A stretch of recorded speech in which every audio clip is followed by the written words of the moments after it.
Okey, Assalamualaikum dan selamat pagi. Sekarang ni kita berada di kafe Dewan Makan di Madinah. Ramai kru pada hari ini.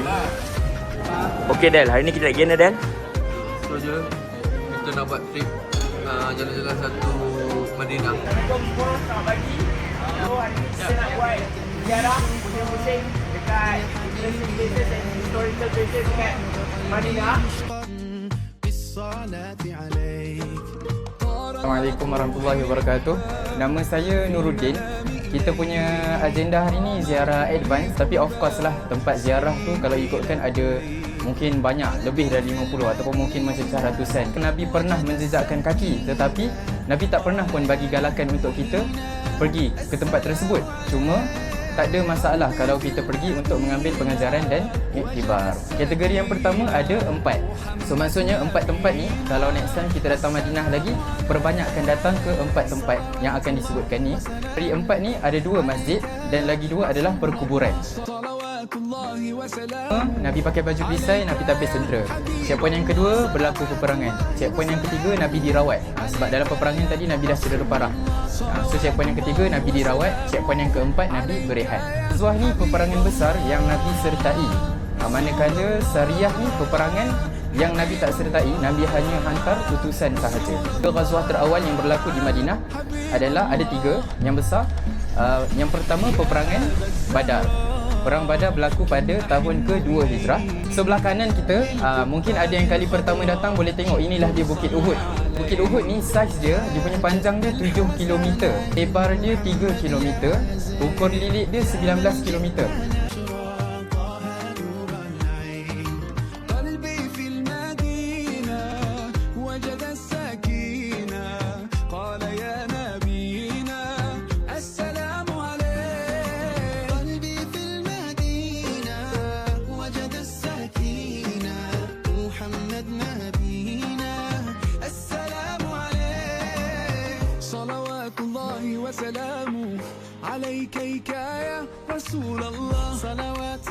Assalamualaikum ya ahlad diyar minal mu'minin wal muslimin wa inna insyaallah bikum la lahiqun nas'alullah lana wa lakum fa ni'ma.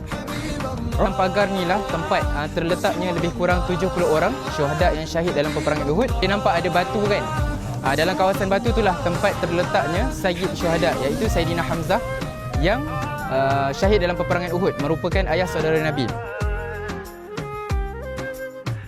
Tetapi dulu asalnya perkuburan syuhada Uhud ni, dulu syuhada Uhud ni semua bukanlah disekalikan dalam satu kawasan berpagar ni. Tapi lepas berlaku satu banjir besar pada tahun ke berapa saya kurang pasti, sehingga mengeluarkan jasad-jasad dari dalam tanah, dan waktu itulah mereka ni baru disekalikan dalam kawasan berpagar yang sekarang kita boleh tengok lah. Ulama' ada yang berselisih pendapat juga. Ada pendapat kata 70 semua dalam ni, dan ada pendapat juga kata bukanlah semua 70, ada 60 lebih je dalam ni, sebab ada beberapa jasad yang masih di tempat asal. Okey, tadi kita dah cerita sikit pasal punca perang Uhud kan. Punca dia berlaku disebabkan dendam orang musyrikin yang kalah dalam perang Uhud. Kemudian yang kedua, sebelum kita masuk ke kisah peperangan, saya nak simpulkan dululah perang Uhud ni dia berkait dengan 4 checkpoint, ataupun dalam kronologi peperangan tu dia melibatkan 4 tempat lah. Bila Nabi dapat tahu orang musyrikin nak datang serang kota Madinah ni, Nabi pun panggil semua sahabat mesyuarat di kota Madinah ketika itu. So kota Madinah zaman Nabi dulu saiz dia lebih kurang saiz Masjid Nabawi sahaja yang kita tengok hari ni kan, kawasan berpagar tu. So dulu dalam tu lah rumah Nabi, rumah sahabat, keluarga Nabi dan sebagainya. Luar ni semua tak termasuk dalam kota Madinah. Allah bagi wahyu dekat Nabi supaya tentera semua tu ditapis sebab ada orang-orang munafik. Nabi cek seorang-seorang muka tentera muslimin, tiba-tiba ada beberapa wajah yang Nabi tak kenal. Bila Nabi tanya orang yang Nabi tak kenal ni, rupa-rupanya mereka ni adalah orang Yahudi yang bukan Islam, yang diajak oleh orang munafik untuk mengkucar-kacirkan barisan tentera muslimin dalam perang Uhud. So waktu tu orang Yahudi ni dia bukanlah nak tolong Islam kan, dia just nak kacau tentera muslimin. So dari 1000 orang tinggallah 700 orang sahaja. So seramai 300 lebih keluar. Tetapi dalam ramai-ramai 300 orang yang keluar dari barisan tentera ni, bukanlah semua orang munafik dan Yahudi. Ada juga beberapa sahabat yang kurang kelayakan. Nabi tak izinkan untuk ikut berperang. Antaranya apa? Antaranya sahabat-sahabat yang tak cukup umur. Nabi kata kalau bawah 15 tahun, pulang ke rumah dulu, khidmat dekat mak ayah masing-masing. Jadi waktu itulah semua sahabat-sahabat ni semua terpaksa keluar dari barisan tentera kecuali 2 orang budak sahaja.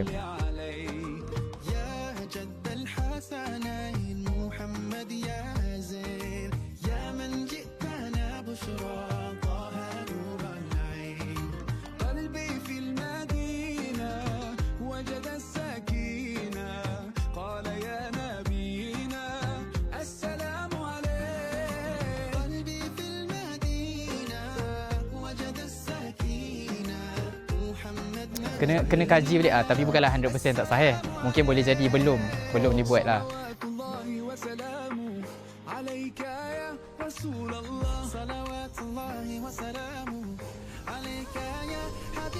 Okay, bismillahirrahmanirrahim. Sekarang kita berada di Masjid Syaikhan ataupun disebut sebagai Masjid Ad-Dir. Kenapa nama dia Masjid Ad-Dir? Sebab Ad-Dir ni maksudnya baju perisai.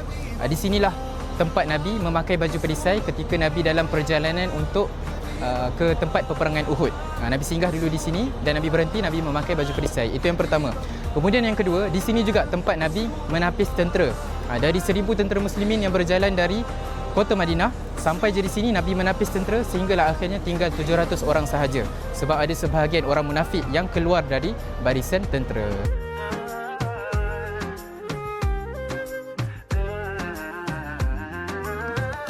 Dekat atas, dekat tapak masjid tu, tempat pernah Nabi memacakkan bendera pasukan muslimin di tapak masjid tersebut. Ketika Nabi nak keluar berperang, yang berperang tu keluar dari kota Madinah. Contoh macam perang Tabuk kan, Nabi pacakkan bendera dekat situ. Tapi tempat Nabi pacak bendera ni bukanlah hanya satu tu sahaja, ada beberapa tempat juga. Yang kita nak pergi ni antaranya.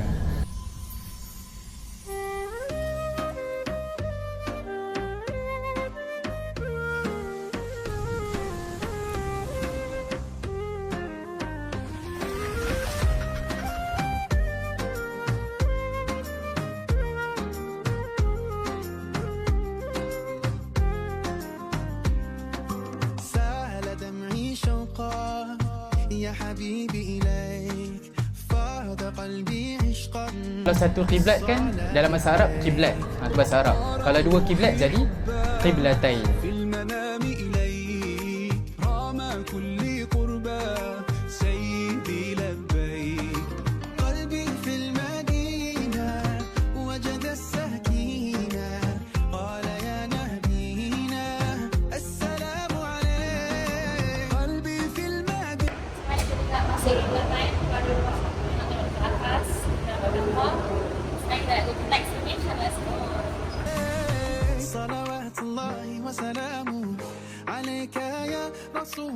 صلوات الله وسلامه عليك يا حبيب الله صلوات الله وسلامه عليك يا رسول الله صلوات الله وسلامه عليك يا حبيب الله رسول الله حبيب الله رسول الله حبيب الله. Bismillahirrahmanirrahim. Jadi sekarang kita berada di Masjid Quba. Masjid yang pertama diasaskan oleh Nabi. Allah sebut dalam Quran, la masjidun ussisa 'ala taqwa min awwal yaumin. Sesungguhnya inilah masjid yang telah diasaskan atas dasar ketakwaan dari hari pertama ia dibina. Dalam satu hadis Nabi pernah sebut, man tatahhara fi baitihi, barang siapa yang bersuci di rumahnya, thumma ata masjid Quba'in, kemudian datang ke Masjid Quba, fa shalla fihi salatan, kemudian salat di dalamnya, kana lahu ka ajri umrah, maka baginya ganjaran seakan-akan ganjaran umrah. Jadi walaupun kita berada di kota Madinah, kita boleh dapatkan ganjaran umrah dengan solat di Masjid Quba. Ada sahabat ni meriwayatkan, dia kata setiap hari Sabtu aku akan melihat Rasulullah akan berjalan kaki atau menaiki kenderaan ke Masjid Quba. Maksudnya Masjid Quba ni memang boleh dikatakan sebagai rutin mingguan Nabi sepanjang Nabi hidup di kota Madinah. Kalau Alang dah sebelah Masjid Quba, datanglah solat kejap. Yang tu tak dapat lah. Niat datang sini baru ngopi-ngopi, yang tu boleh, yang tu dapat. Sepatutnya datang semayang belai-belai. Belai-belai. Sana belai-belai sini. Bukan. Orang Yahudi kan macam diserang habis-habisan sampai diorang dah tak ada tempat sembunyi dah. Pergi je mana-mana, semua pohon-pohon ataupun batu-batu akan bercakap bahawa orang Yahudi ada belakang aku, kecuali ada satu pokok. Pokok nama dia pokok Gharqad, betul. Nabi datang dengan Abu Bakar. Mula-mula sampai, Abu Bakar dulu yang pergi salam dengan orang-orang di perkampungan Quba ni. Salam-salam semua. Sebab semua orang ingatkan waktu tu Abu Bakar tu yang Nabi. Sebab dia orang kan tak pernah tengok rupa Nabi tu macam mana kan.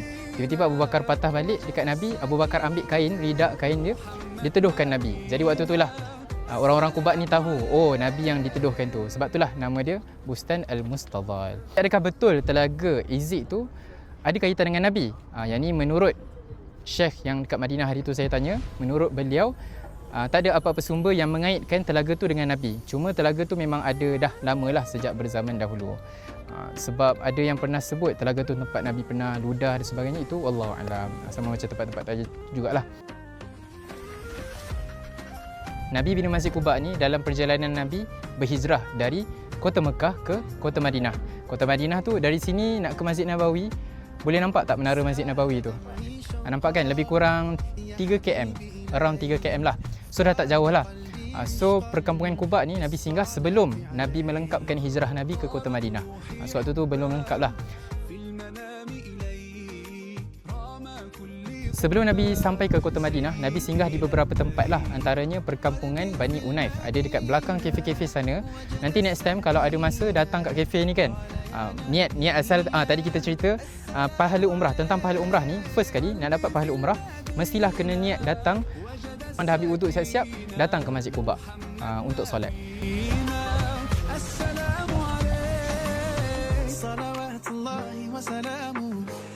Jadi kat situ pun ada ibadah dia, jadi pramugari-pramugara sebagainya. Bila kita khidmat dekat passenger-passenger tu semua kan, bila dengan niat yang betul, kita just perbetulkan niat je, kita dah boleh dapat ganjaran dan kerja kita tu dah jadi sebagai ibadah. Walaupun kita rasa macam tak ada apa kan, tapi itulah nak kata betapa mudahnya umat Nabi Muhammad ni nak beribadah. Walaupun setiap saat kita buat apa-apa pun, bila kita switch dia niat kita, terus dapat pahala. Ada satu kisah waktu Nabi mula sampai di kota Madinah, waktu tu belum ada masjid lah. Waktu tu Nabi ramai orang-orang Madinah ni tarik-tarik unta Nabi nak bawa ke rumah masing-masing. Semua berebut-rebut nak ajak Nabi bermalam di rumah masing-masing. Jadi waktu itulah Nabi kata, da'uha fa innahu ma'murah. Biarkan unta aku ni, sesungguhnya ia telah diberi arahan. Maksudnya jangan kacau unta ni, biar dia jalan sendiri, dia cari tempat dia. Jadi waktu itulah unta Nabi ni jalan-jalan dekat kawasan kota Madinah tu, area Masjid Nabawi tu, jalan-jalan sampailah dekat rumah Abu Ayyub Al-Ansari. Tapi waktu tu dia stop sekejap. Tiba-tiba unta tu bangun balik, sambung lagi jalan. So orang tak kacau lagi lah. Sampai kali kedua dia berhenti lagi sekali dekat depan rumah Abu Ayyub Al-Ansari. Jadi waktu tu lah Abu Ayyub ni dengan gembiranya dia ambil barang-barangan Nabi untuk bawa ke masuk rumah beliau.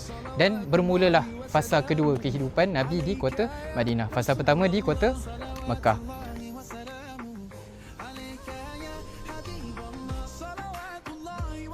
Dia Telaga Cincin, tapi nama asal dia Telaga Aris. Sebab ada satu hari ketika itu Nabi masih hidup, ada seorang sahabat ni nama dia Abu Musa Al-Ash'ari. Tu dia dekat kota Madinah, dia cari-cari Nabi, tak jumpa-jumpa, sampailah dia datang ke perkampungan Quba ni.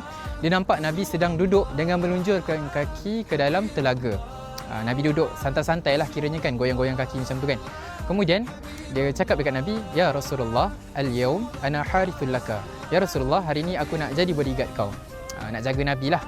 Kemudian Nabi pun izinkan. Dan lepas beberapa ketika, datang khalifah yang pertama dalam Islam, iaitu Sayyidina Abu Bakar As-Siddiq. Jadi waktu tu Tapi belum khalifah lah kan, sebab Nabi masih hidup kan. Jadi Abu Bakar tanya Abu Musa, wahai Abu Musa, boleh tak aku nak jumpa Rasulullah? Kemudian Abu Musa pun tanya Nabi. Rasulullah jawab, izinkan dia masuk dan khabarkan berita gembira bahawa baginya syurga. Kemudian Abu Bakar pun masuk, duduk di belah kanan Nabi, sama juga melunjurkan kaki ke dalam telaga. Kemudian lepas beberapa ketika, datang pula khalifah yang kedua, iaitu Sayyidina Umar Al-Khattab. Umar datang, Umar tanya dengan soalan yang sama, Nabi jawab dengan jawapan yang sama. Umar datang, Umar duduk di belah kiri Nabi, sama juga melunjurkan kaki ke dalam telaga. Kemudian waktu tu Abu Musa ni dia terfikirlah, harap-harap ada family aku yang datang supaya Nabi doa dengan doa yang samalah. Tapi waktu tu ditakdirkan yang datang adalah khalifah yang ketiga, iaitu Sayyidina Uthman Affan. Uthman datang, Uthman tanya dengan soalan yang sama, Nabi jawab dengan jawapan yang sama, tetapi Nabi ada tambahan jawapan sedikit. Nabi kata, izinkan dia masuk dan khabarkan berita gembira bahawa baginya syurga, akan tetapi Uthman akan dikurniakan syurga atas sebab musibah dan fitnah yang menimpa dia. Jadi waktu tu dah lain sikit jawapan kan. Jadi waktu tu Uthman dia cakap Allahul Musta'an, semoga Allah membantu kita. Kemudian Uthman pun masuk, Uthman berdiri di depan mereka bertiga. Waktu Rasulullah masih hidup, Rasulullah ada cincin cop mohor. Kalau pernah tengok kat Google ke apa kan, ada tulis Allah Rasul Muhammad. Ataupun kalau baca dari bawah jadi Muhammad Rasulullah lah. Jadi cincin cop mohor ni, bila Rasulullah wafat, cincin tu diwariskan ke khalifah yang pertama lah, iaitu Abu Bakar. Bila Abu Bakar wafat, diwariskan pula ke Umar. Umar. Bila Umar wafat, diwariskan pula ke Uthman. Jadi waktu zaman Uthman, ada satu ketika Uthman datang ke kawasan Telaga Aris ni dan ditakdirkan cincin yang dipakai terjatuh ke dalam Telaga Aris. Jadi waktu tu dikerahkan semua sahabat dan rakyat dia untuk cari cincin tu dalam telaga selama 3 hari 3 malam tak jumpa-jumpa. Sampailah dia teringat bahawa Nabi pernah sebut dia akan ditimpa dengan ujian kan. Dan memang betul-betul lepas kehilangan cincin tu, timbullah segala ujian di zaman Uthman. Antaranya timbul puak-puak penentang kerajaan dan akhirnya Uthman syahid, dibunuh ketika mana beliau sedang membaca Al-Quran.